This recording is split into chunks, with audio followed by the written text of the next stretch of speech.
One of the innovative, novel inputs that we've been using on the farm over the last 15 years is wood chip. And we've been using wood chip in its various forms, but we started composting wood chip about 14, 15 years ago. Everybody said that was crazy, you can't compost wood chip without massive nitrogen. Well, I'd seen piles of wood chip lying around in different places and it was rotting on its own, so I knew it would rot.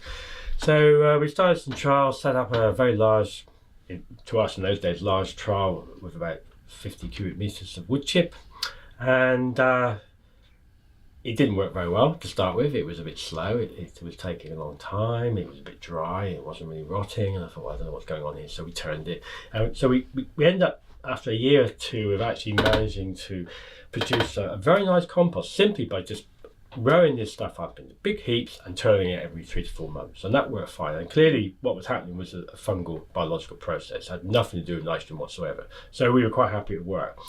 So we kind of increased the size of what we were doing, and we're now up to about 350 cubic meters of material a year. It's all coming from local tree surgeons, one local tree surgeon who lives very close by. It's mostly garden trees. It contains all different species. There may even be some evergreens in there. We get quite a bit of leylandi because people are getting rid of their 20-year-old 45-meter high hedges because they've upset the neighbours.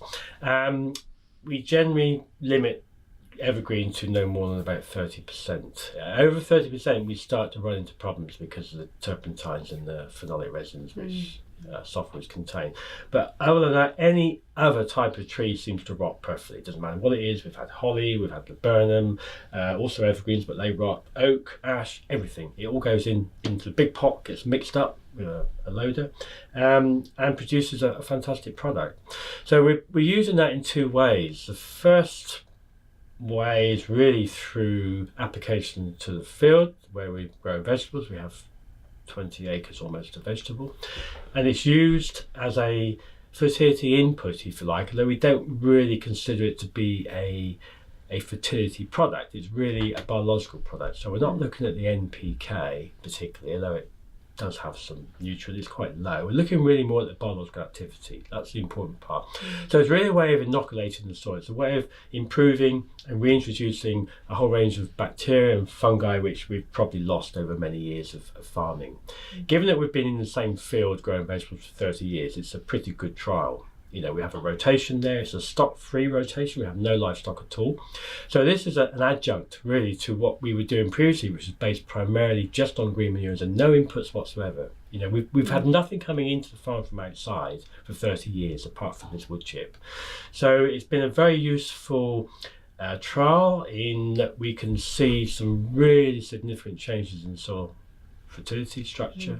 The cropping has improved quite dramatically. We're not using huge amounts at all. It's very modest amounts. We're applying, over the course of a rotation, we're applying wood chip compost for just 2 years out of 7. It goes on to green manure crop, or it never goes on to bare soil. It goes on to green manure crop because when the land is back into green manure long term, it's in a state of stabilisation. So it's a regeneration period of our rotation, if you like. So the compost is applied to that. We're also using another product which is not composted. We're using round-milled chipwood.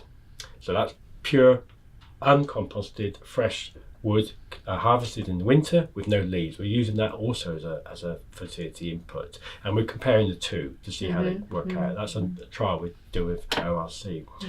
As well as the compost which we apply to the field, which incidentally we're applying at around 60 cubic meters per hectare. It's 6 liters per square meter. It's actually quite modest. So we're not putting huge amounts of material in. We're also using the same material for plant substrate, for growing plants in propagation situations. Many years ago, we identified one of the serious we thought one of the serious problems within organic horticulture was the use of peat because of the environmental implications of using peat. So we started looking at alternatives a long time ago. In fact, we were dabbling with leaf mould and all sorts of other things before we got onto wood chip. But we've been using wood chip now for the last 15, 16 years as a base for a plant substrate. We've done a lot of trials. We've done several trials. It works fantastically well. There's a few other growers also now using this technology. There's no reason to suppose that wood chip could not form a really useful base material for plant substrates in the future to largely replace peat. It's no matter what you do in terms of making a plant substrate, nothing is quite as good as peat. I think we have to recognise that. Peat is a superb product, but it has its problems environmentally, and it means you have to add nutrient, which also causes problems. Wood chip kind of fits many bills. It's environmentally sound, it's locally available, it's easy to process, it's cheap. It contains a whole range of fungi and bacteria, which are really important for health-giving properties, and it contains nutrients. It kind of ticks most of the boxes. The one thing it doesn't do as well, it doesn't quite have the same structure that peat has, and it doesn't have quite the same moisture-holding capacity. That's the only difference. But it can be used. We use it in a slightly different way from the way you would use peat. The watering regime is a little bit different. You have to learn to use this product in a different way, but it does work. We've been doing it for, let's say, 15, 16 years. It works really. Never had a failure. We know it works. It's achievable. It's something that small-scale producers could even make themselves, but it would also lend itself to much larger production. And when you say wood chips, I mean, what's the size? How fine is the material that you then use as a substrate? So I'm thinking of, you are using it for transplant raising, aren't you? Yeah. And what sort of, do you raise them in modules? Yeah, most of our transplants are in modules. We do a lot of peg plants, well, bare roots. Yeah. Half of we raise about 120,000 plants a year, which half are grown in modules. The material we sieve down to 10 millimetres. So you sieve it. We sieve it. It depends on how well decomposed it is as to how much we actually sieve out. If it's really well broken down, and for that purpose we're using material which has been composted for more than a year, usually about a year and a half. So it's very well broken down. It's black, it's very friable, it's often quite dusty. So we're only really sieving out the odd piece of wood that hasn't rotted for whatever reason. So it's usually a very small amount. It's less than 10% by volume generally. So it's going through a 10 millimetre sieve. So it is quite fine. We have even tried sieving through 6 millimetre, but there's no advantage. We haven't seen any benefit in doing that. We're adding vermiculite because on its own, there's two problems with wood chip on its own. One is it tends to be very high in nitrogen, so it tends to be too strong, too powerful. And two, it doesn't have quite enough water holding capacity. Vermiculite enables us to dilute the material by about a third and also improves the water holding capacity, improves the structure. We would like to take that out completely for vermiculite. We've tried everything, gravel, sand, none of them work very well, but we would like to find a more locally and more environmentally acceptable product of vermiculite. We chose vermiculite over perlite primarily because its carbon footprint is lower and it seems to do a better job. It's much more expensive. But where does the nitrogen come from if this is just wood? I mean, carbon.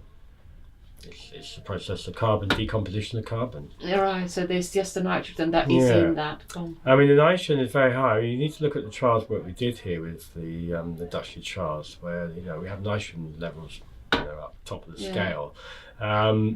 Everybody gets hung up on nitrogen. They're all worried about nitrogen. Nitrogen is the least of our problems. In nutrient is not an issue at all. There's plenty of nutrient in this material. We do occasionally add a little bit of organic fertilizer, which is a plant-based material. That we do for things which are in modules for a long time. So we would use it for onions or leeks, most of which we don't grow in modules, but we do some speciality stuff in modules. And leeks and onions, they just run out of steam. And that's primarily because it's such a small cell, the nitrogen eventually either gets used up by the plant, but more likely it's been washed out by probably fairly inaccurate watering application. We could improve our water application, perhaps reduce the nitrogen losses. So we're not dependent on fertilizer. We buy 25 kilogram a year to go into potting. That's the only fertilizer we buy on the whole farm. On 20 acres. So it's a relatively low input. So we're quite happy. It works very well. We would like more research on this because growers are reticent to take this up. and understandably, because they're risking. Any horticulture, organic or otherwise, is a seriously risky, unreliable way of earning a living, and people do not want to put things at risk. If they'll say if it's not broke, don't fix it. Is very true. They're used to using peat and peat reduced products. They don't want to change to something they don't know. But what we would like is to see people at least trying on a very small scale something different and alternative. So I think any effort that goes into encouraging producers to have a go at something different, but also there is a need for further research in terms of additional nutrients if it's needed, particularly things like onions and leeks, and the possibility of replacing the vermiculite we use with a more acceptable product, and also the possibility of blocking. And I would like to be able to see this material used for blocking. We've done a few trials; it's not very good for blocking. This is where peat is so fantastic, but it's not beyond the wit of man to develop something which holds a pile of wood chip compost together in one block, alganite or seaweed pile or something. There has to be something around that's suitable for that purpose. So I think there's plenty of room for research on this area, and I would like to see more work being done on it. But for us, the whole wood chip scenario is not just about looking at how we can improve the soil of the farm, it's also about looking at where that wood chip comes from. So we're also doing trials and assessing how much timber we would need to grow, how much fuel wood we would need to grow in order to supply completely 100% our own wood chip compost across the whole farm. So the trials we're doing with ORC are geared towards looking at the sustainability of the farm long term in its own wood chip without relying on even a local source coming in, and that I think is something we would like to see going for much longer. We have 3 years so far. We'd like to see that going for longer, so that we could kind of set up a model farm, if you like, to say, right, okay, percentage of your farm needs to grow wood on a compost basis to fuel the rest of the farm. So you don't need any inputs whatsoever. You don't need to bring anything over that farm gate at all. Everything comes from within the farm. So the ideal scenario, I think, for any organic farm would be as near as possible total ring fencing of the farm in terms of completely or very nearly eliminating inputs from outside the farm, particularly fertility inputs. So not relying on somebody else's farm to supply your fertility, which is where many organic farms are today, particularly vegetable growers. They need another farm somewhere, usually not organic, to supply their nutrients. And I think that is an area which we really need to do more work on. And if we were looking at introducing more trees into horticulture or agriculture, which I think everybody agrees might be a good idea anyway, if those trees have a real use in terms of fertility, it's much more likely to happen. So the kind of figure I've come up with so far in terms of how much of a farm you would need, on this farm here, we would perhaps be looking at maybe 20% in total of the farm area would be enough to supply all the carbon to put back in the ground and improve carbon of the soil long term and supply all the nutrients we needed. So it's not a huge amount. It means doubling the forested area of UK, but that that's pretty modest actually, and there's huge environmental benefits towards that aim as well.